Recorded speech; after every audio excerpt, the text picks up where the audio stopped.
Agora a gente vai entrar na parte 2 da aula, que são os elementos do grupo 17, os halogênios.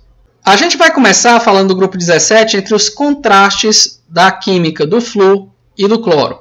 Então, se você comparar os óxidos de dialetos, eles vão ter, em geral, o caráter ácido. A única exceção vai ser o flúor, que vai ter caráter neutro. Uma característica importante é o número de oxidação do oxigênio nesses óxidos. No caso da maioria dos aletos, esse número de oxidação vai ser -2. Por quê? Porque o oxigênio ele é mais eletronegativo que o cloro, o bromo e o iodo. Já no cloro, essa situação se inverte. O flúor ele é o elemento mais eletronegativo e o oxigênio vai ficar com o número de oxidação +2. Com relação à energia de ligação, a tendência no grupo é que a energia de ligação ela aumente com a diminuição do raio, ou seja, quanto mais os átomos se aproximam do outro, diminuindo seu raio, mais forte a energia de ligação. A exceção disso vai ser o flúor, que tem energia de ligação menor que a do cloro e a do bromo. E isso vai fazer com que a molécula de flúor ela seja altamente reativa. Então essa ligação é muito fácil de quebrar e ele vai reagir com vários elementos, formando ligações covalentes ou ligações iônicas.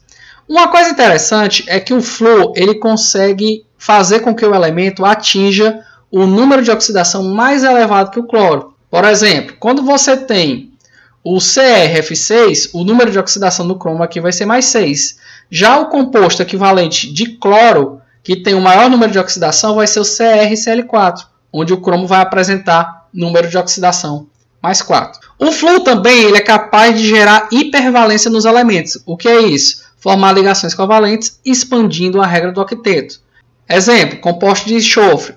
O enxofre com cloro ele vai ter a fórmula de SCl2 com hibridação sp3. No caso do hexafluoreto de enxofre, ele vai formar 6 ligações tendo uma hibridação do tipo sp3t2. Com relação ao elemento de flúor, ele é altamente reativo, como a gente já viu, devido àquela fraca ligação que ele tem, e ele consegue formar uma ligação de oxirredução com a água. Se você borbulhar flúor dentro d'água, ele vai deslocar o oxigênio da fórmula, formando o ácido fluorídrico e vai formar gás oxigênio. Como é que se obtém, então, o flúor puro, já que a gente não pode colocar ele dentro d'água, que ele vai se decompor? Através da eletrólise ígnea, aquela que você tem um sal fundido. Nesse caso, de quem vai ser a eletrólise ígnea?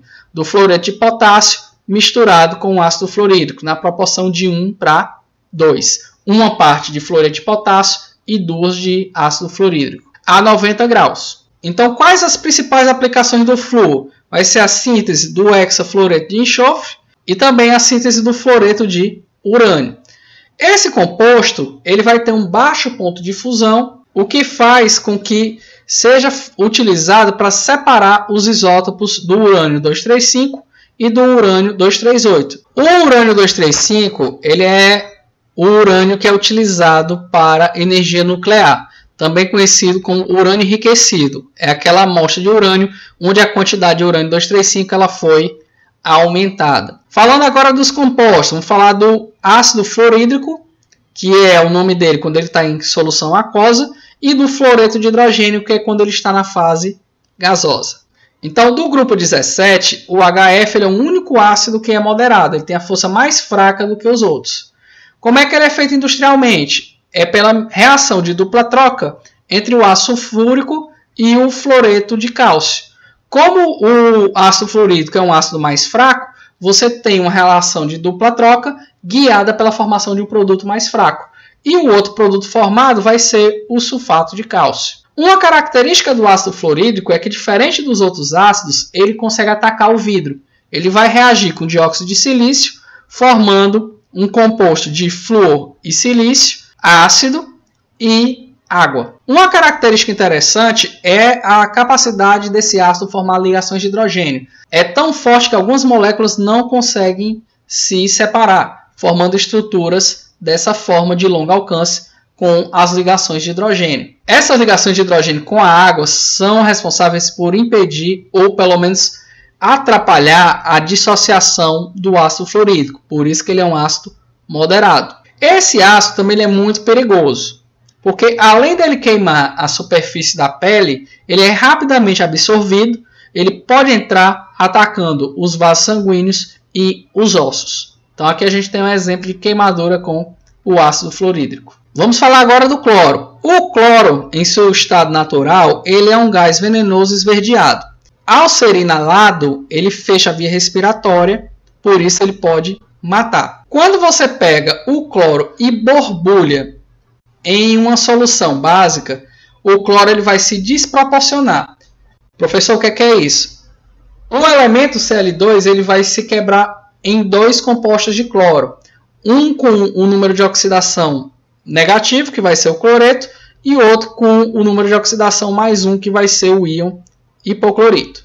Como é que pode ser produzido o cloro em laboratório? Basta você misturar ácido clorídrico com permanganato de potássio. Vai ocorrer um processo de oxirredução, onde você vai ter a formação do cloro junto com outros compostos, que vai ser o cloreto de manganês 2, o cloreto de potássio e também água junto. Um cuidado que a gente tem que ter em casa é não misturar produtos de limpeza. Porque no momento que você mistura, o que vai acontecer? Quando você pega água sanitária, que é uma solução de hipoclorito de sódio, e mistura com ácido muriático, tem gente que às vezes faz isso para limpar o chão com mais eficiência. Tenta primeiro a água sanitária, aí viu que aquela mancha não desapareceu, não, vou botar ácido clorídrico agora. Não faça. Por quê?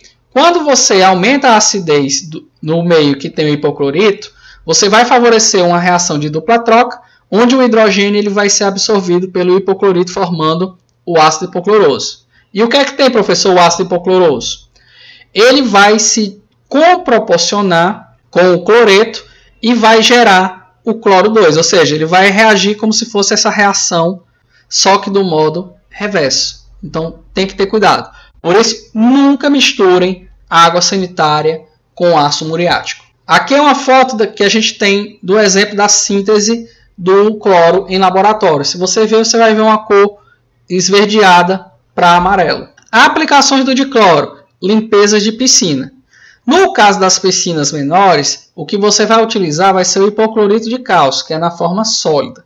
Já piscinas públicas de alguns países, você tem o próprio borbulhamento de cloro na água. E esse borbulhamento, como a gente já viu, vai gerar o quê? Você vai ter a formação de cloreto e a formação de ácido hipocloroso.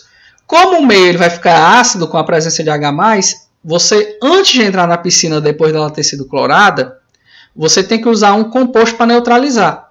Você já lembra que quando a piscina está em manutenção, não se pode entrar na piscina?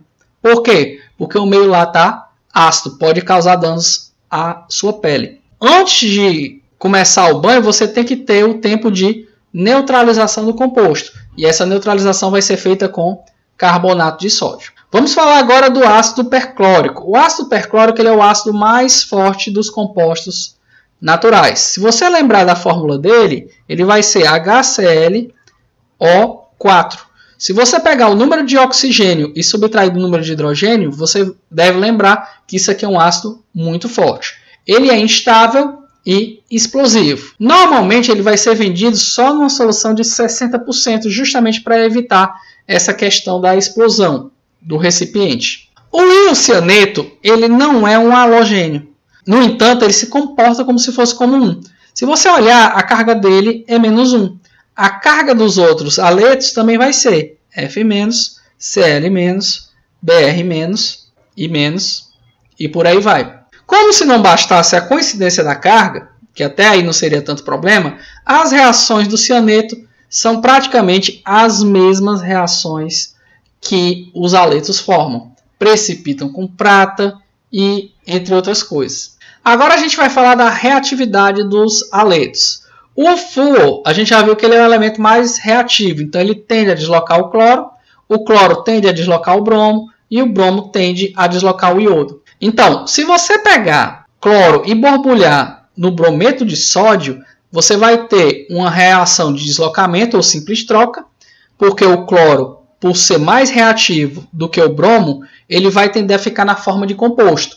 E o menos reativo volta para a forma elementar. Então você vai ter o cloro reagindo com brometo de sódio, formando o bromo e o cloreto de sódio. Aqui a gente tem a foto do bromo no estado líquido. Outra característica dos haletos é a afinidade pelo íon prata. Quando um haleto encontra o íon prata, a tendência natural é formar um precipitado. O haleto ele pode ser identificado pela cor do precipitado. Se for o cloreto de prata, ele é branco. Se for o brometo de prata, ele vai ser uma cor mais de creme. E o iodeto de prata ele vai ter uma cor mais amarelada. O iodo ele vai ser utilizado como antisséptico, na forma que a gente chama de tintura de iodo. Professor, o que é tintura? Tintura é um extrato. Por exemplo, o chá é um extrato. Só que o chá é um extrato aquoso. Você está tirando aquela essência da planta utilizando água. Professor, e a tintura de iodo? O solvente da tintura é álcool. Então, por isso que é chamado de tintura. O iodo comercial, ele na verdade ele é uma mistura de I2 e Ki. Por que isso, professor? Porque quando você tem o iodo, o I2, ele é uma molécula apolar. Por ele ser apolar, ele não dissolve bem em água. Então, você precisa do álcool para ele dissolver. Para ajudar na dissolução, você coloca o iodeto. Porque na hora que você coloca o iodeto junto com o iodo, vai ocorrer uma reação entre os dois, formando o triodeto, com o número de oxidação menos 1/3. E o triodeto ele já vai ser mais solúvel em solventes polares. Ele é utilizado como antisséptico porque ele faz reação de oxirredução. Com isso ele consegue oxidar ou queimar a membrana celular dos micro-organismos, fazendo com que ela se torne polar e rompendo essa membrana, matando os seres unicelulares. A tintura de iodo ela também é utilizada na biologia com outro nome. O nome dela lá vai ser de Lugol. E o Lugol ele tem uma reação com os polissacarídeos. E o Lugol ele tem uma reação com o amido. As fitas de amido, os carboidratos vão se enrolar no periodeto e com isso você tem a formação de um complexo de cor violeta. Então ele serve para você perceber a presença de amido naquela amostra. Aspectos biológicos dos halogênios. Então, o flúor e as plantas. As plantas elas têm a capacidade de receber o fluoreto presente no solo e utilizar para produzir compostos. Dentre esses compostos, a gente tem o ácido fluoracético. O ácido fluoracético ele é mais forte do que o ácido cloracético. E qual é a característica dele? Esse composto ele é tóxico. Para vocês terem noção, na África tem folhas que já conseguem produzir 1% desse composto. E uma folha dessa é suficiente para matar uma vaca adulta. Então, cuidado quando você for despejar flúor nas plantas. Agora a gente vai falar dos trialometanos. Trialometanos é quando você tem o metano, que é aquela molécula orgânica clássica, onde você tem um carbono ligado a 3 átomos de hidrogênio, e 3 átomos de hidrogênio eles são substituídos por halogênio. Esses compostos eles são tóxicos, eles promovem mal à saúde. E eles acabam sendo produzidos de forma mais comum do que a gente pensa, através da cloração da água. Quando a gente coloca o cloro na água para esterilizar ou matar as bactérias, tem que lembrar que lá no meio também tem moléculas orgânicas, por exemplo, gás metano dissolvido. E você colocando cloro lá, o cloro tem uma facilidade de sair substituindo o hidrogênio dentro de um hidrocarboneto. E isso vai formar o trialometano. Então, cuidado quando você for clorar a água. Para vocês terem noção, concentrações superiores a 75 partes por bilhão. Significa o quê? 75 microgramas por quilo. Se você ingerir isso por dia, se for uma gestante, ela pode ter um aborto. Agora a gente vai falar do brometo de metila. O brometo de metila é esse composto aqui. Ele tem uma ampla utilização como defensivo agrícola.